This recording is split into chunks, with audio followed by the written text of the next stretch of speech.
point is very important, but I also want to hear a little bit from Mandri and Shashi, but also from the next speakers. Yeah. We talk a lot about instilling and transforming students and building skills and all that. So what we do to them.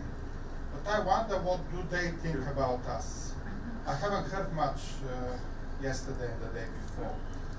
And if we want to implement, if we want to have some metrics, if we have to show measurements, outcomes and outputs and impact, I'm sure we do, but why do we not talk about this, what students think about us? We do the teaching evaluation, student evaluation. They give us feedback. They also work with us. They have students committee. They help a lot in moving. But I find this narrative missing in the association. So what do the panel think about how students respond to our inflicting and transforming and building and shaping?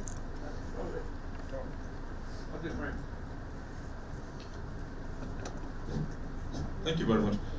I think some of these issues came up yesterday. My criminal law group, we had a good representation. We had a good representation from all the continents of the world, big countries, small countries, countries like India and China, and then Kingdom of Bhutan, for example, 800,000 people only. and of course we had people, ideologies, far right and far left. And of course there were arguments and disagreements over whether it is even achievable, to have a common ground on issues of law, pedagogy, curriculum, course outlines, and syllabuses. But then, you really can never know and understand how very similar human beings are, how very the same our systems work, unless you have a common platform where you sit and you discuss, and you now pry into each other's systems. Then you see how the difference is very tiny, really. Some from the Islamic law background, from the common law, civil law, is almost the same. The issue of what the students think about us also came up, and I remember one of the members insisting that we should be listening more to our students and inculcating what they think is best for them.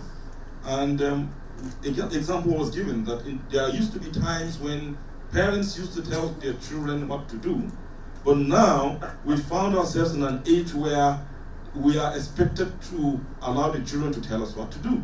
And I think this translates into the classroom, where the teachers now expected to listen to the students and let the students say how they want things done.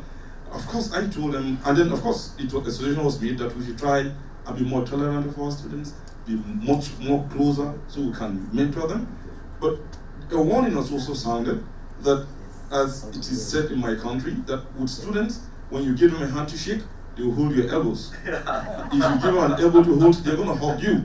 So, in as much as we're going to be open with our students to hear their inputs on how they think it should be done, we must also not abdicate our duties and responsibilities as teachers to guide them on how to achieve results appropriately and in a peaceful manner.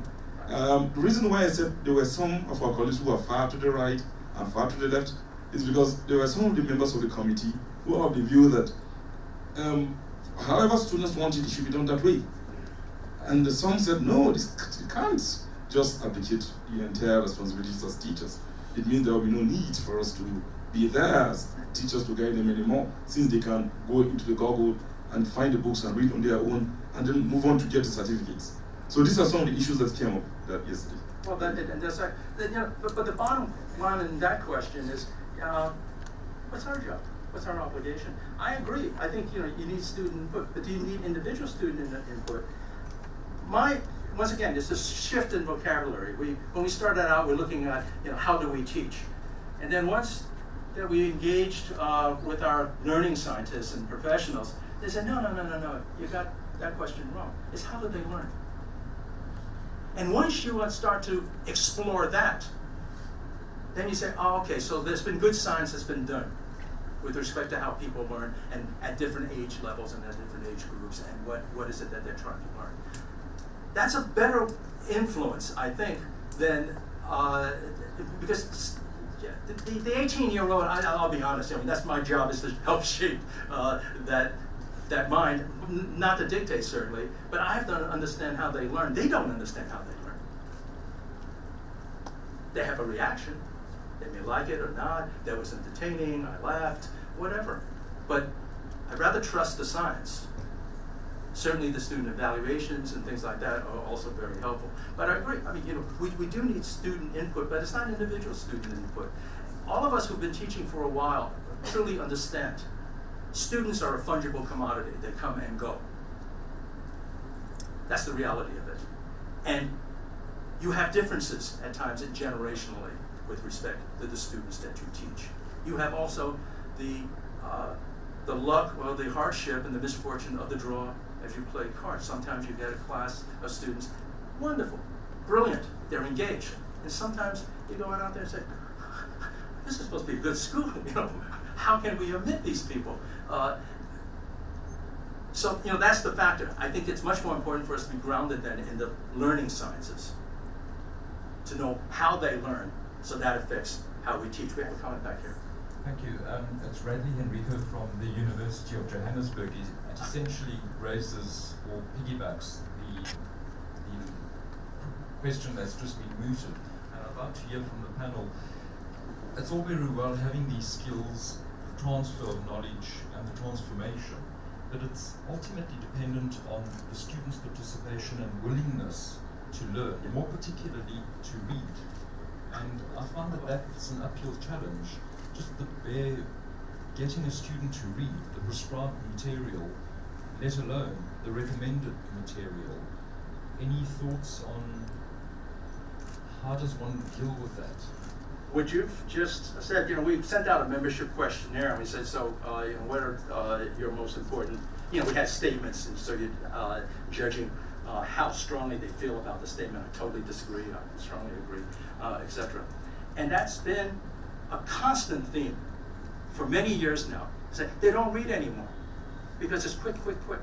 Okay, so the reading that they do, snaps, little snapshots. Well, yeah, that's how they learn.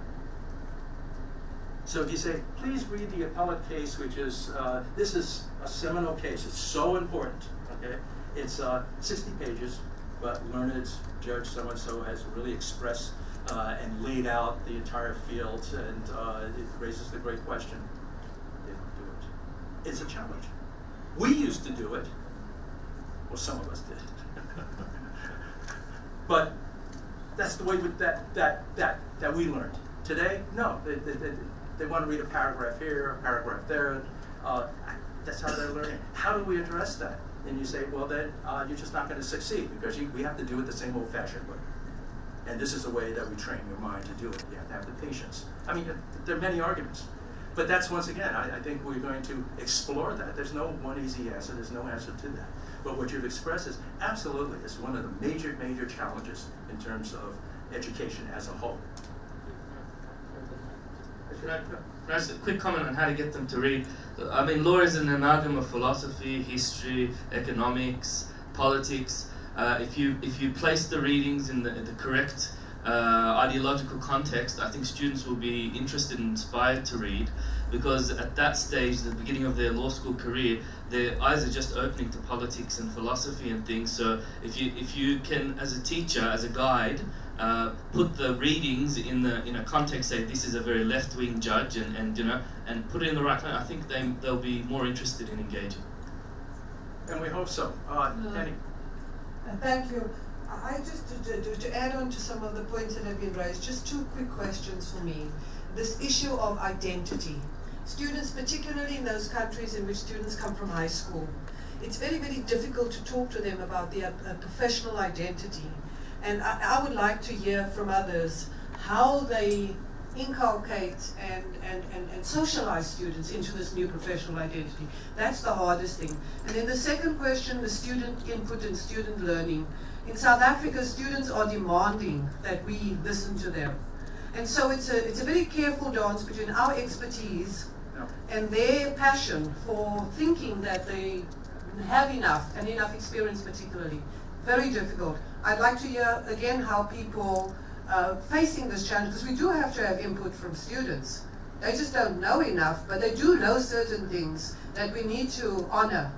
How do we strike that balance? Can I just Yes. I think we seem to be losing it.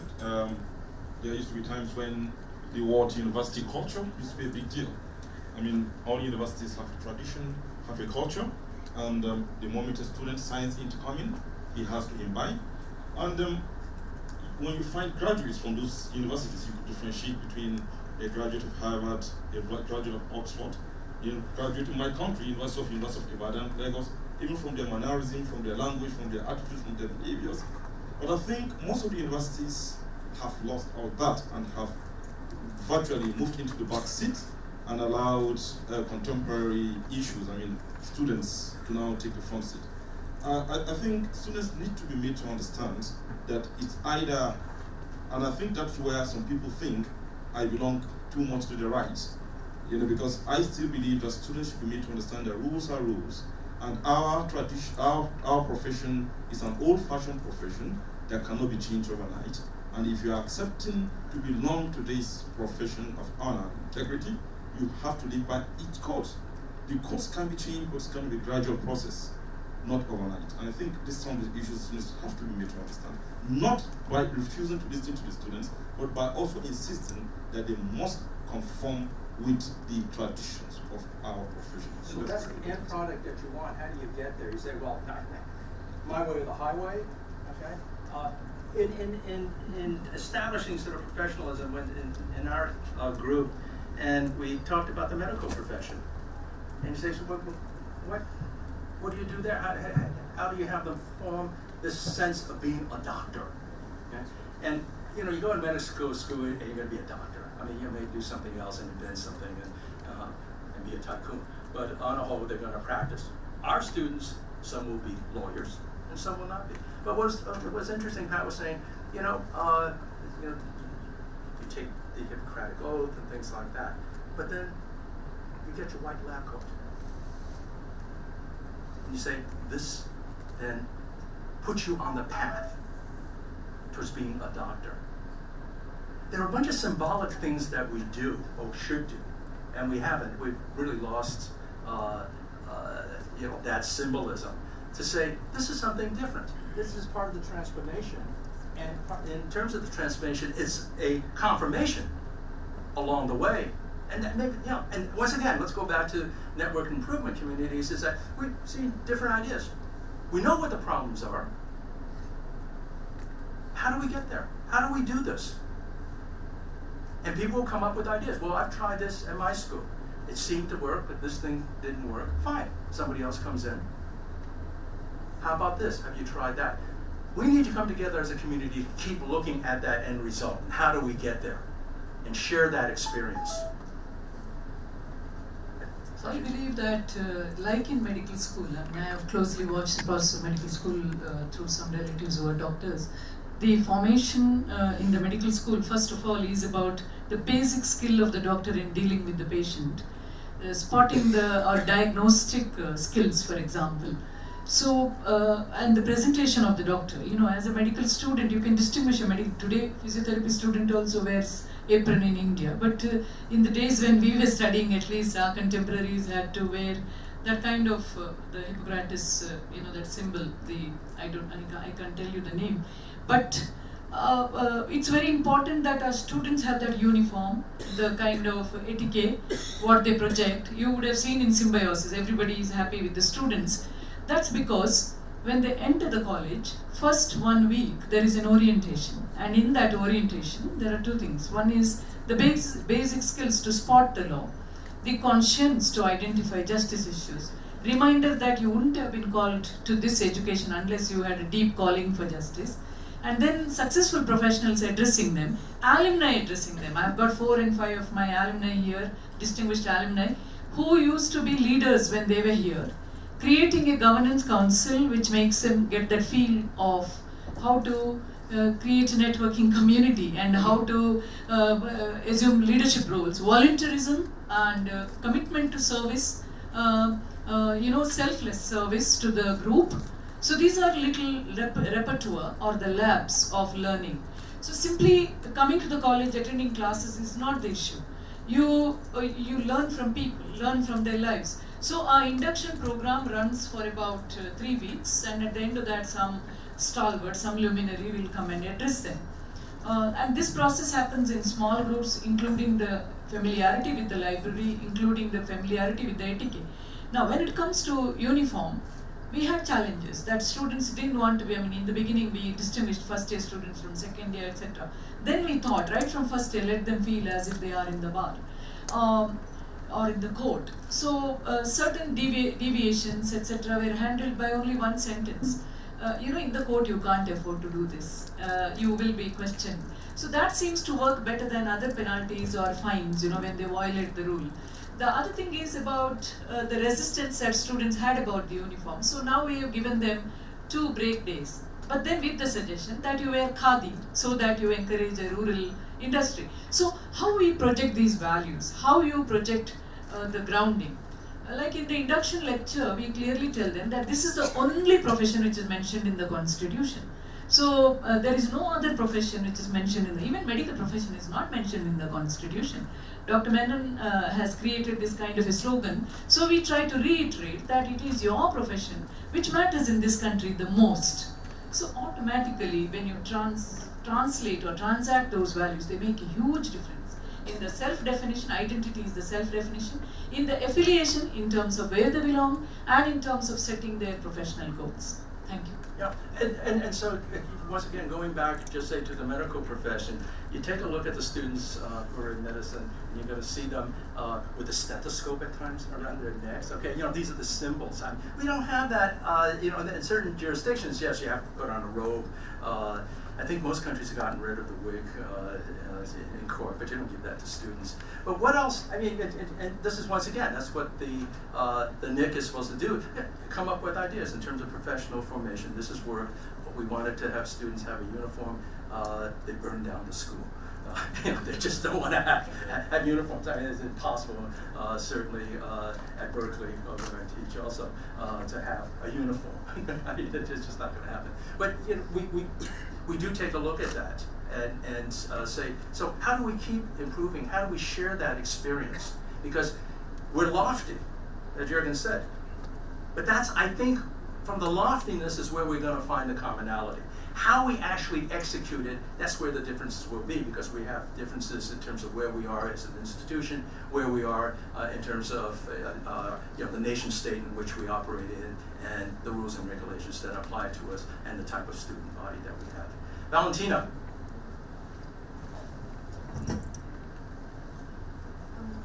Thank you very much, Frank. Thank you very much. Great Symbiosis International University and the host, our law school. Thank you very much, dear colleagues, to give me the possibility to speak to you. I have to say that I'm the representative of a very unique university in Russia, which was established 220 years ago in 1797 as the third university in Russia, and it was created as a teaching institute to prepare teachers. And of course at that moment we didn't have the Faculty of Law, Department of Law. It appeared only 30 years ago. And 15 years ago the Faculty of Law was established, and I am the person who is the founder of this faculty from the Department of Law, which was at the Faculty of Social Sciences, which did exist before.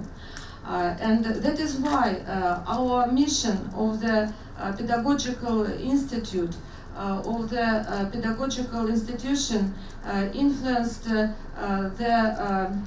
mission of the Faculty of Law and of our preparation of the future specialists. And that is why we are not preparing only lawyers, we are preparing the citizens. We are implementing in their consciousness the values. And civic legal education is the subject matter of our education. That is why we decided to implement the experiment. Besides the Faculty of Law, we have 23 other faculties of mathematics, physics, philology, geography, chemistry, fine arts, theater, music, and so on and so on. And we insisted and agreed with the deans of these faculties and included into the curriculum of all the faculties of our university the courses, the basics of law. And part of this course is teaching human rights. That is why our mission is not only to create good lawyers, but also to create good citizens with the knowledge of law, not ignorant in the legal sphere, but educated in this area, and also having the civic virtues devoted to such virtues as patriotism, tolerance, multiculturalism, and etc. And I think that the reaction of our students from the other faculties whom we teach is very positive because they are participating in plenty of conferences, activities, classes organized by Faculty of Law and by the whole university, and they are demonstrating their social activities in the society. Being the specialist on physics